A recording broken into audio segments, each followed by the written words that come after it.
Hi, everyone. Welcome back to the English Speaking Podcast. I'm so happy you're here with us today. I'm Emma. And I'm Daniel. Hello to all our amazing listeners joining us from different countries around the world. We're really glad you're spending your time with us. Daniel, can I ask you something quickly? Did you get my message this morning? Yes, I did. I actually got it right when I woke up. It was the first notification I saw on my phone. Wait, did you notice something interesting about what we just said? Let me think. Oh, we both used the same small word without even thinking about it. Exactly, that tiny little word. It's get, isn't it? Yes, the word get. 3 simple letters, G-E-T, but we use it constantly in everyday English. It's everywhere. You get messages, you get tired, you get home, you get better, and sometimes you don't get it. That's so true. Native speakers use it naturally without even realizing how often it appears in conversation. And that's why today we're going to slow everything down and really explore this powerful little word. Don't worry, we'll keep it simple. We'll use natural examples, real-life situations, and easy explanations. By the end of this episode, you'll feel much more comfortable using get in your daily English conversations. So let's start with a basic question. What does get actually mean? Great question. At its core, get usually has 3 very common meanings: receive, become, and arrive. Okay, that already feels manageable. 3 main ideas. Exactly. Let's start with receive. For example, you can say, I get a lot of emails, or did you get my message? That sounds completely natural. We almost never say, did you receive my message in casual conversation. Right. Receive sounds more formal. Get sounds friendly, relaxed, and everyday. So when something comes to you, like a message, a gift, or a phone call, you usually use get. Exactly. I got your text. I got a present. I get so many notifications. That's how people really speak. I like that. Simple and practical. Now, let's move to the second meaning, become. Oh, this is the one that sometimes confuses learners. But it's actually very simple. When you change into a new state, you use get. For example, I get tired after work. That means I become tired. Or I get hungry around noon. Perfect. Or I get excited about new projects.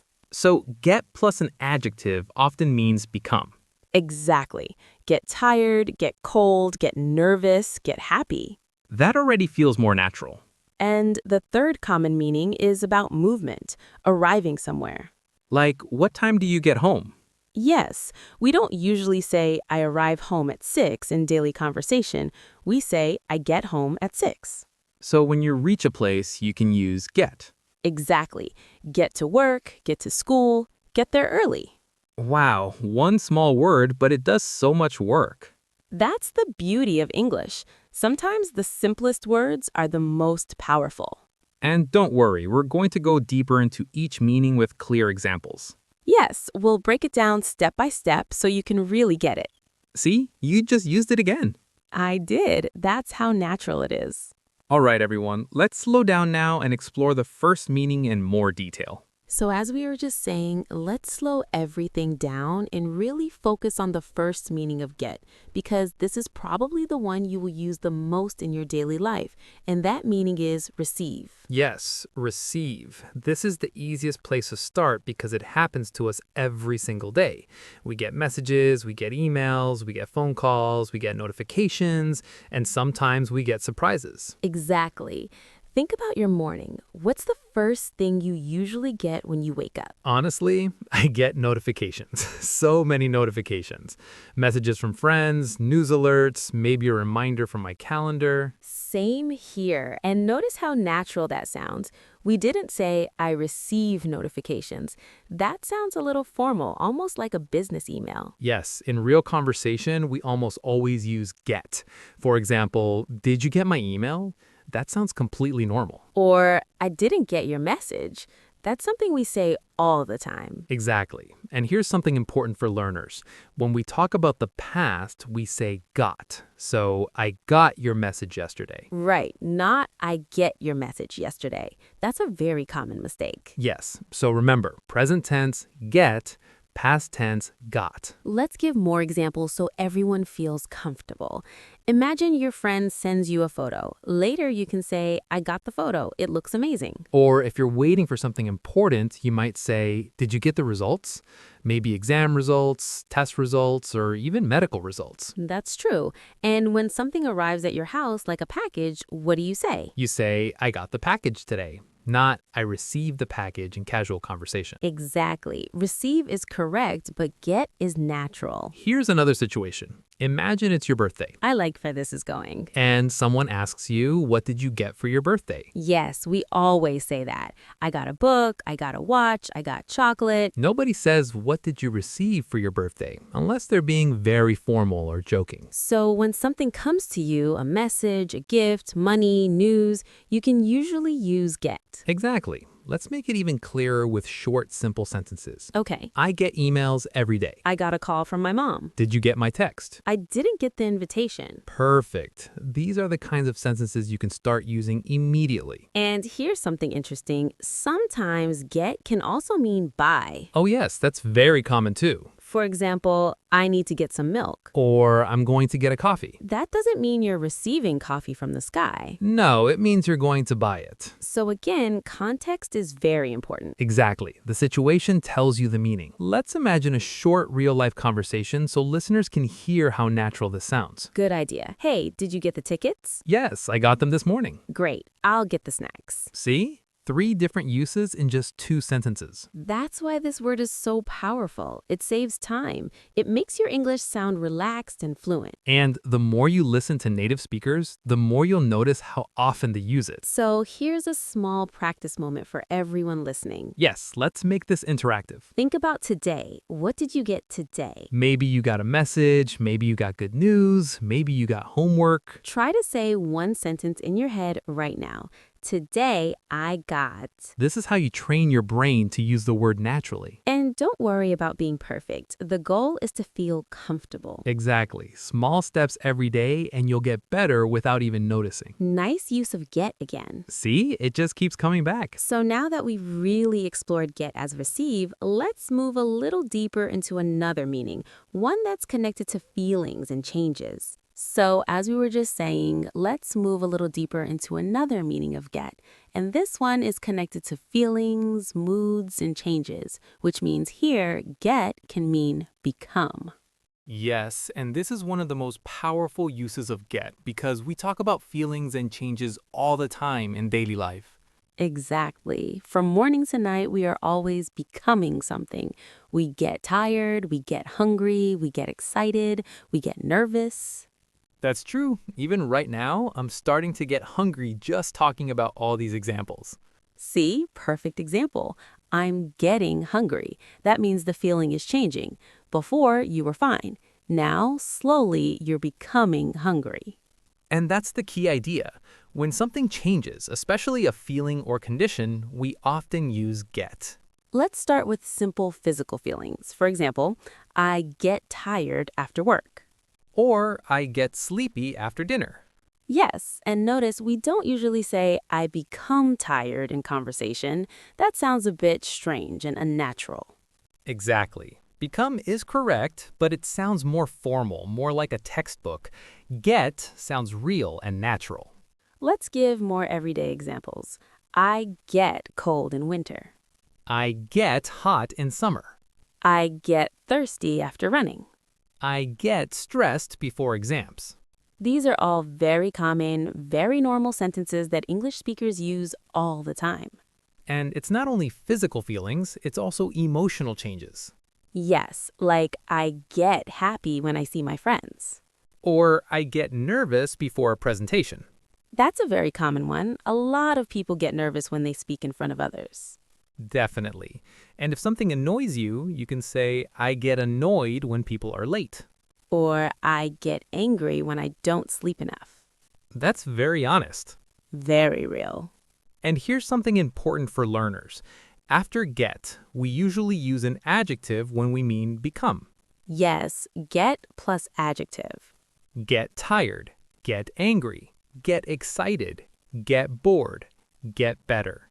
That pattern is very important. If you remember that structure, you'll make fewer mistakes. Let's talk about get better because that one is very useful. Yes, if someone is sick, you can say, I hope you get better soon. Or if you're learning English, you can say, I'm getting better every day. That's such a positive sentence. And it's true for anyone practicing. Little by little, you get better. Let's also talk about get worse, Ah, yes, the opposite. My headache is getting worse. or the weather is getting worse. Notice how we use is getting when the change is happening now. Exactly. That's the present continuous. It's getting cold. That means the temperature is changing right now. So we can use get in different tenses, but the idea is still change. Let's compare two sentences to make it super clear. Okay, I am tired. That's just a fact. right? I'm getting tired. That means the change is happening now. Oh, that's a very important difference. Yes, one describes your current state, the other describes the process of change.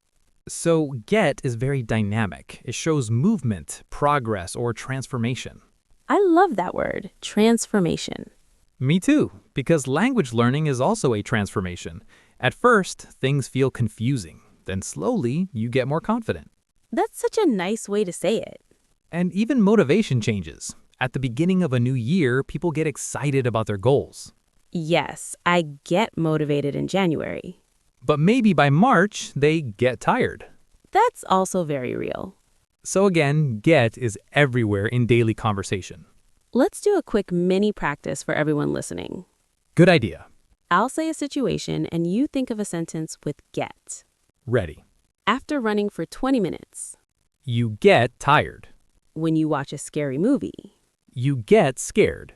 When you hear good news. You get happy or excited. When you don't understand something at first, but then suddenly you do. You get it. Oh, nice connection there. See, it all links together. So now we've covered get as receive and get as become, and you can already see how flexible this small word is. And we're still not finished. There's another very common meaning that people use every single day. Yes, especially when talking about daily routines and movement from one place to another. Exactly. And that's when get means to arrive somewhere. Exactly. And that's when get means to arrive somewhere or reach a place. And honestly, this is one of the most common ways we use this word in daily conversation without even thinking about it. Yes, like when someone asks you, "What time do you get home?" That sounds completely normal and friendly. Right. And we almost never say, what time do you arrive home in casual speech? Because that sounds too formal and unnatural in everyday conversation. Exactly. So instead, we say things like, "I get home at 6," or "I usually get home around 7 if there isn't too much traffic." And notice something important here. When we say get home, we don't use to. We don't say get to home. It's just get home. Oh, yes, that's a really good point. But if we talk about other places, we usually say get to. For example, "I get to work at 9," or "I get to school a little early." Exactly. So it's get home, but get to work, get to the office, get to the party, and get to the airport. I love that one, get to the airport, because that's always stressful. Like, we need to get to the airport at least 2 hours before the flight. So true. And if there's traffic, you might say, I'm worried we won't get there on time. Yes, get there is another super common phrase. You can say, "I'll get there in 10 minutes," or "Call me when you get there." That's such natural English. Parents say that all the time. Text me when you get there. Exactly. And again, we don't say, "Text me when you arrive there." That sounds too formal and stiff. So when you talk about reaching a place, home, work, school, a restaurant, a friend's house, just use get.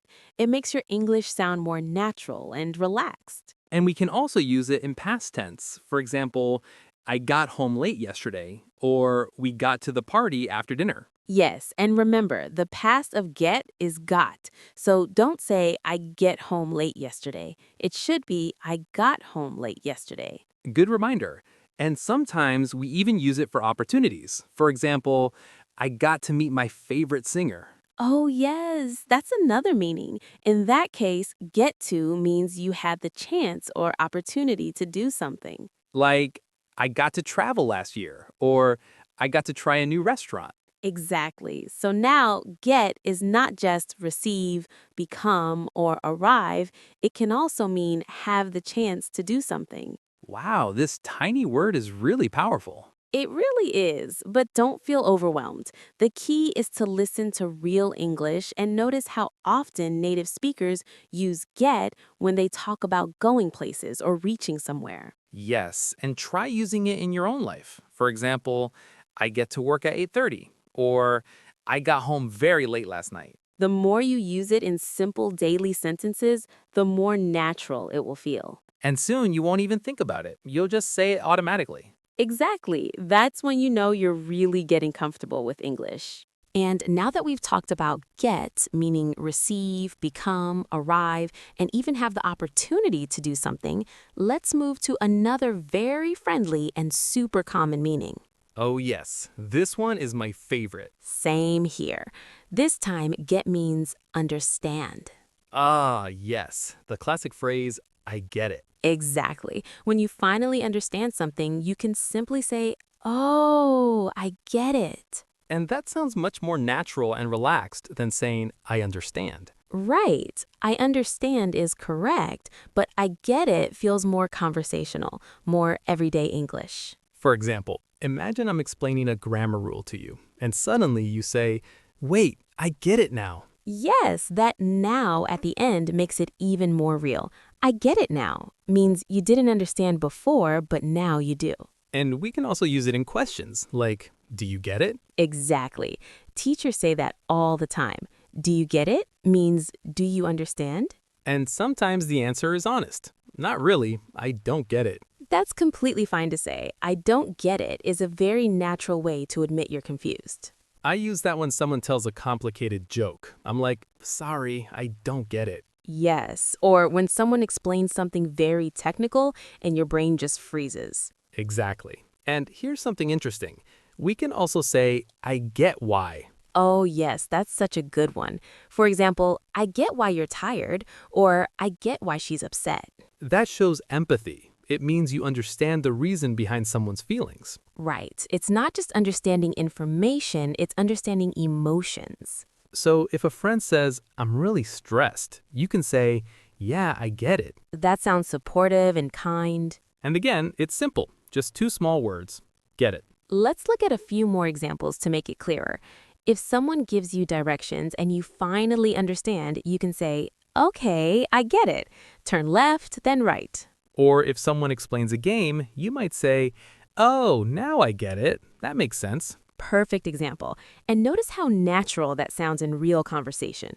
Also, in arguments, people say, you don't get it. Oh, yes, that's very emotional. You don't get it means you don't understand my situation.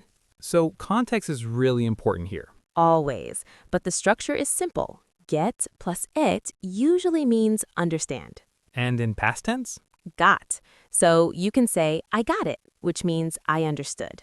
That's such a useful phrase. Even in class, when the teacher explains something, students say, got it. Yes, very short and confident. Just got it. I love how this small word makes English sound natural and relaxed. That's the beauty of it. You don't need long, complicated sentences to sound fluent. Sometimes simple phrases like, I get it, are enough. So, learners, remember this. When you understand something, say, I get it. When you didn't understand before, but now you do, say, I get it now.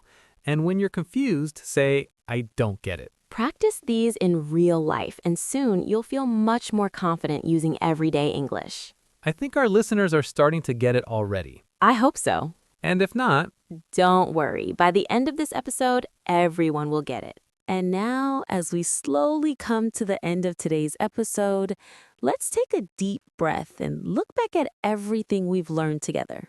yes, because when you think about it, we explored just one small word, 3 tiny letters, G-E-T. But that small word showed us so many meanings. We talked about get meaning receive, like I get a message. We talked about get meaning become, like I get tired or I get excited. We practice using get for arriving somewhere, like I get home at 6 or I get to work at 9. And of course, one of the most natural uses ever. I get it, meaning I understand. See? One word, so many real life situations. And the best part is, this is how real English sounds. Native speakers use get all the time without even thinking about it. So don't try to memorize everything perfectly, just start noticing it. Yes, listen for it in movies. Listen for it in conversations. Try to use it in 1 or 2 sentences today. Maybe say, I got a message this morning, or I get tired after work. Or even comment below and tell us something simple like, I get coffee every morning. The more you use it, the more natural it will feel. And remember, fluency doesn't come from using difficult words. It comes from using simple words correctly and confidently. Exactly. Real English is simple, clear, every day. And that's what we practice here on the English Speaking Podcast. If today's lesson helped you finally say, oh, I get it, then we've done our job. And if you enjoyed learning with us, don't keep it to yourself. Share this episode with a friend who's learning English. Like this video so we know you want more lessons like this. And subscribe to the English Speaking Podcast so you never miss a new episode. We love reading your comments, your examples, and your stories. So keep practicing, keep speaking, and most importantly, Keep getting better every single day. thank you so much for spending your time with us. We truly appreciate you being part of this learning journey. Until next time, Stay confident, stay curious. and keep speaking English. Bye, everyone. See you in the next episode.